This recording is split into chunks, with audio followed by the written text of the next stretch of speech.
Interlink network dual token సిస్టమ్ని తీసుకొని వచ్చింది. ఇందులో ఐటీఎల్ అండ్ ఐటీఎల్జీ రెండు టోకెన్స్ ఉంటాయి.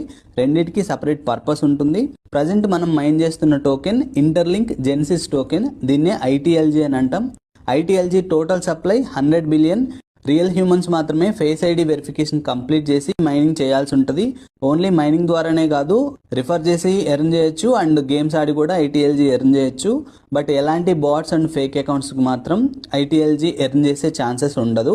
ఎలాంటి గవర్నమెంట్ ఐడీస్ యూజ్ చేసి ఇక్కడ కేవైసీ కంప్లీట్ చేయాల్సిన అవసరం ఉండదు. ఎందుకంటే మీరు మీ ఫేస్ ఐడి ఎప్పుడైతే కంప్లీట్ చేస్తారో అప్పుడే మీ కేవైసీ కంప్లీట్ అయినట్టు.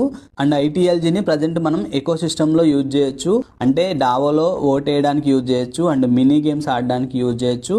అదేవిధంగా అప్కమింగ్ ఏవైనా లాంచ్ చేస్తే అందులో కూడా మనం ఐటీఎల్జీని యూజ్ చేయొచ్చు. మీరు ఐటీఎల్జీని మైన్ చేస్తున్నారంటే ఇండైరెక్ట్గా ఐటీఎల్ని కూడా మైన్ చేస్తున్నట్టే. ఎందుకంటే ఐటీఎల్